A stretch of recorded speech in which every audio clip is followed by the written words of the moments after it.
માટે, મારે ક્યાં બહાર જવું?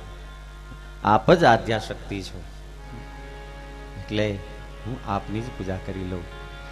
હે જગ જનની માં ભગવતીને પ્રાર્થના કરીએ. આજ આઠમ છે ને. યા દેવી સર્વભૂતેષુ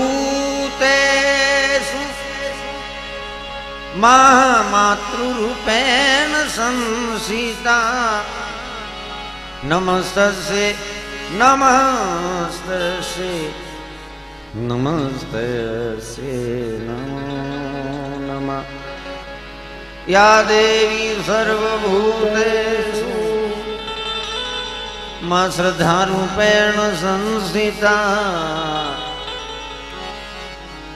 નમસ્તસ્ય નમસ્તસ્ય નમસ્તસ્ય નમો નમઃ.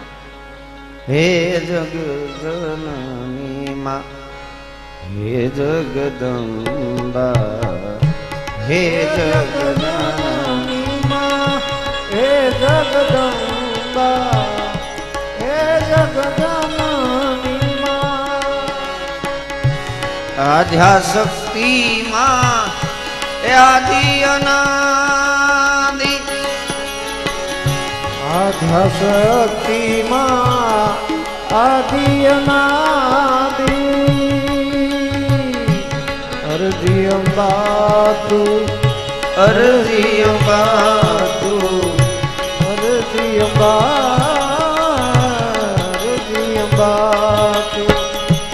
ગુરુમાં ધરજે. હે જગજનની માં, હે જગદંબા, હે જગજનની માં. આદ્યા શક્તિ તું, આદિ અનાદિ. અરજી અંબા ગુરુમાં ધરજે.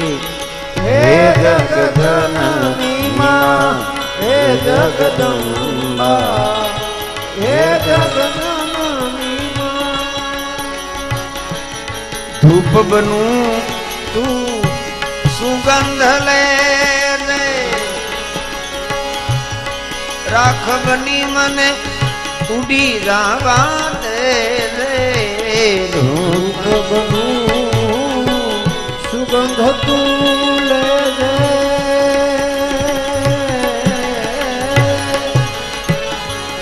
રાખ બનીને ઉડી જા દેજે. હે માં,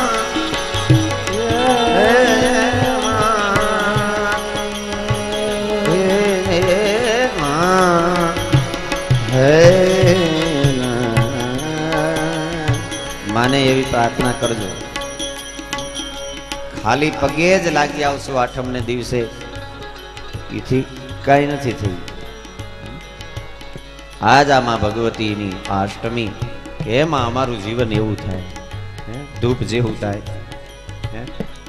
કે અમારી સુગંધ ક્યાં પ્રસરે. એના માટે કઈક આવું જ કરવું પડે.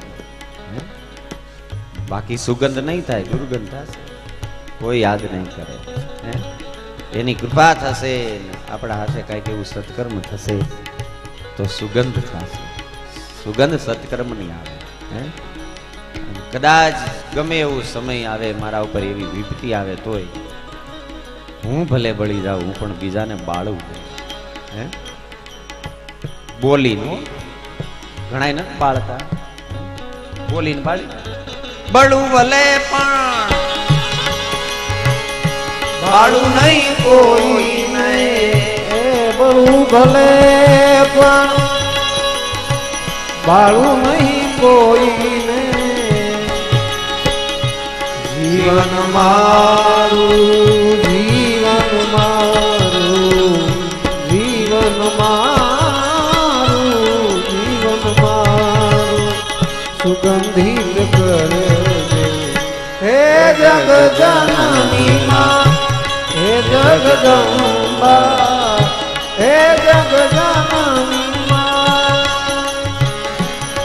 હોય ભલે દુઃખ મેરું સરીખું, આવશે ઈ તો બધાના જીવનમાં હે માં મારા જીવનમાં આવું કઈ આવે તો રંજયે નો મને સવાન દે રે કોઈ ભરે દુઃખ મેરું સરીખું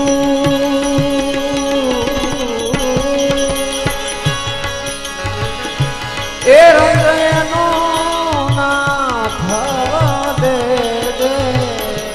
મારા દુઃખનું મને દુઃખ ન થાય પણ બીજાનું નાનું એવું કાંઈક દુઃખ જો તો ભલે એને હું કાંઈ સહાય ન કરી શકું પણ મારી આંખમાં બે આહું તો દેજે હે એવી મદદ અમે કરી શકીએ તોય સમજી લેજો કે માની કૃપા છે.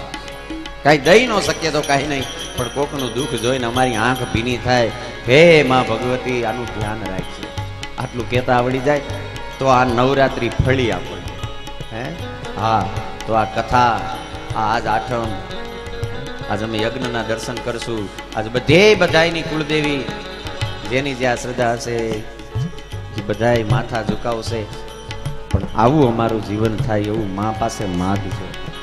રજ સરીખું દુઃખ જોઈ બીજાનું રજ સરીખું દુઃખ જોઈ બીજાનું રોવાને દે રોવાને દે રોવાને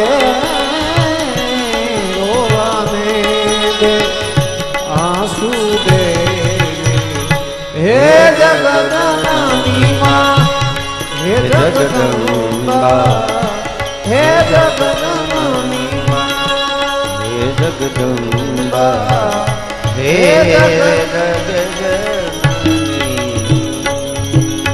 હે માં ભગવતી પ્રાર્થના કરી પરમાત્મા માની પૂજા કરે છે શ્રૃંગાર કરે છે તૈયાર કર્યા માને. કોઈ દિવસ જે કામ કર્યું ન હોય ને એ કરવું પડે તો થાક બહુ લાગે. ભગવાન થાકી ગયા. માં જાનકીજીની ગોદમાં જ માથું રાખીને સૂઈ ગયા છે. આ દ્રશ્ય ઇન્દ્રના દીકરાએ જોયું. તકલીફ પડી. આવો હોય ભગવાન જાહેરમાં પત્નીના ખોળામાં માથું નાખી સૂતો છે. કોઈના સુખી જીવનમાં ચંચુપાત કરવાની આદત હોય ને એને કાગડો જ કહેવાય. હા કોક સુખેથી શાંતિથી અહીં મજા હે કિલોલ કરતું હોય ન્યા ચાંચું મારવા જાય ને હે શું થયો? સુરપતિ સુત ધરી બાયસ બેશા કાગડો થયો. આવી અમારા જીવનમાં જો કુટિલતા હશે તો થયો હોય કે ન થયો હોય એને કાગડો જ કહેવાય. કોઈનું સુખી દાંપત્ય જો અમે ન જોઈ શકતા હોય અને કાગડો થઈ ચાંચ મારી છે. ક્યાં મારી? તુલસીદાસજી કહે સીતા ચરણ ચોંચ હતી ભાગા. એક અર્થ એમ થાય ચરણમાં ચાંચ મારી અને એક અર્થ એવું થાય કે ચરણ ને ચાંચ બે માર્યા કાગડાએ. કાગડાએ માર્યો હશે ચાંચ જેને એને ખબર હશે. કાગડો ચાંચે મારે ને પગે મારતો જાય છે. હા ચાંચ મારે ને પછી આમ પગે નોરે ભરાવતો જાય છે. એટલે ચરણ અને ચાંચ બે માર્યા. ક્યાં માર્યા? તુલસીદાસજી લખતા નથી કારણ કે મર્યાદાના સંત છે અને જેને ચાંચ મારી મારી માં છે. ભગવાન ખોળામાં સુતા છે. ઉપરથી રક્ત પીડ્યું છે. માને છાતીમાં ચાંચ મારી છે જયંતે. છતાંય માં કાંઈ બોલતા નથી કે મારા નાથ વિશ્રામ કરે છે. એને વિક્ષેપ પડે સહન કરે છે પણ રક્તની ધાર ભગવાનના મુખ ઉપર બિંદુ ઉડ્યા લોહીના ટીપા પડ્યા અને પરમાત્માએ પૂછ્યું કે દેવી આ લોહી આ રક્ત ક્યાંથી આવ્યું? ત્યારે માએ કીધું કે નાથ પેલા કાગડાએ મને ચાંચ મારી છે. મારો રામ ઉભોય નથી થયો. હા ઉતા ઉતા હળી લીધી પ્રેરિત મંત્ર બ્રહ્મ સરધાવા અને એમાં મેલો બ્રહ્મ મંત્ર અને બ્રહ્માસ્ત્ર છૂટ્યું. જયંત નિજ રૂપ ધરી અને બાપની પાસે ગયો. પણ રામ વિમુખ રાખા તેહી નાહી. જયંતને ધક્કો મારી દીધો હગા બાપે. હા, અને જે દી મારી દે ને આપણા જ બધા ધક્કો, તેથી સમજી લેજો કે રામ રૂઠો છે તમારો. હા, તેથી જગતમાં બહુ ફાફા ન મારતા, ક્યાંક કોકના ચરણમાં જઈને બેસજો. ભગવંત ન મળે તો કોક સાધુ પુરુષ, કોક સંતના, કોક સદગુરુના ચરણ પકડશે. હા, હરી રૂઠે ગત એ કહે. રામ રૂઠે ને તો હજી એક છે, એક ઠેકાણું છે બચાવે એવું તમને. શું બોલે? ગુરુ ચરણ में જા. હરી રૂઠે, કબીરદાસજી કહે ગત એ કહે ગુરુ ચરણ में જા. પણ ગુરુ રૂઠે ગત એકો નહીં, હરિ ન હોત સહાય. ગુરુ રૂઠે ને એને રામ નો બચાવી શકે, રામ રૂઠે ગુરુ બચાવી દે. લ્યો, હા, ભાગ્યો બ્રહ્માજી આગળ, શિવજી આગળ કોણ રાખે? ભા નિરાશ ઉપજી મન ત્રાસા, જથા ચક્ર ભય ઋષિ દુર્વાસા. દુર્વાસાજીની દેશ દશા થઈ હતી, ઓલું સુદર્શન પડ્યું હતું ને પાછળ, આવી દશા થઈ છે. કોણ રાખે? સંતો કહે માત મૃત્યુ પિતુ સમન સમાના, અને સુધા હોય બીસ સુનું હરિજાના. એને અમૃત છે ને ઝેર થઈ જાય જેનો રામ રૂઠે.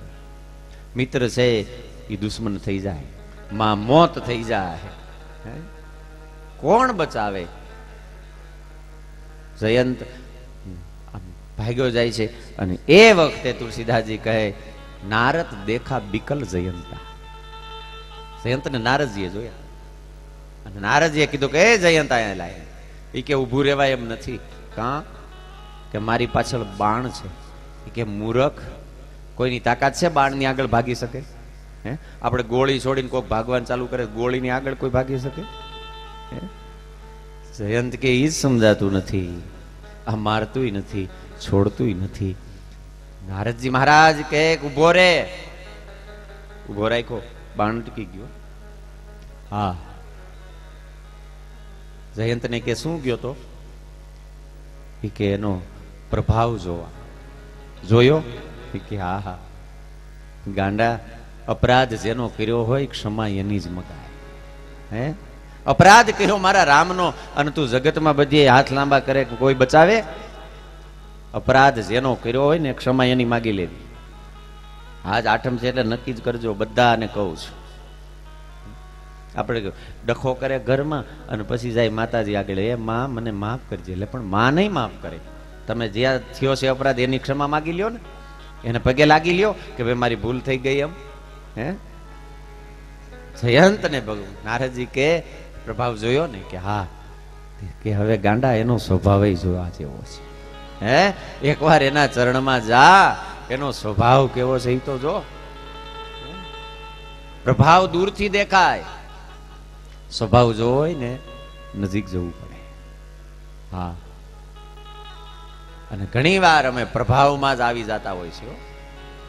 પ્રભાવમાં આવી જાય પછી નજીક જાય ને ત્યારે ખબર પડે કે ઓહો આ તો છેતરાઈ ગયા. પણ હવે હું, હા એમ ઘણાય છેતરાઈ ગયા છે, સ્વીકારવા તૈયાર નથી, કારણ કે એના અહમને ઠેહ લાગે છે એટલે સ્વીકારવા તૈયાર નથી. બાકી પડખે ગયા પછી ખબર પડી કે ઓહો ખોટું થઈ ગયું છે. હે, નારદજી મહારાજ જયંતને મોકલે છે કે મૂર્ખ જાય એના ચરણમાં, હવે જોઈ જો એનો સ્વભાવ કેવો છે. જયંત આવ્યો, ભગવાનના ચરણમાં આવી, ત્રાહી મહામ શરણાગતમ, મને ક્ષમા કરો નાથ, નિજકૃત કર્મ જનિત ફલ પાયો. મારા કર્મનું ફળ મને મળી ગયું છે અને ભગવાન શરણમાં આવ્યો છે. હવે શું કરવું? જો ભગવાનનો તમે અપરાધ કરો તો ભગવાન માફ કરી દે, પણ ભગવાનના ભગતનો અપરાધ કરો ને તો માફ કરે નહીં. ભગવાન કે આ ધર્મ સંકટ થયો, અમારે કરવું શું? મેં જે બાણ હું છોડું છું એ બાણ કોઈ દિવસ એનું કાર્ય પૂરું કર્યા વિના શાંત થતું નથી. તે મારો અપરાધ કર્યો હોત તો હું ક્ષમા કરી દે, પણ તે જાનકીજીનો ભાગવત અપરાધ કર્યો છે, હું એ ક્ષમા નહીં કરું. તારે કાંઈક એક અંગ આપવું પડશે. એટલે બાણ એનું કાર્ય પૂરું કરે. ત્યારે જયંતે કીધું કે બીજા બધી બબે વસ્તુ બધું બબે છે. બે હાથ છે, બે પગ છે, બે કાન છે, બે નાક છે, પણ બે આંખ છે, બે છે. જોવાનું કામ એક જ જગ્યાએ કરે છે. બે આંખથી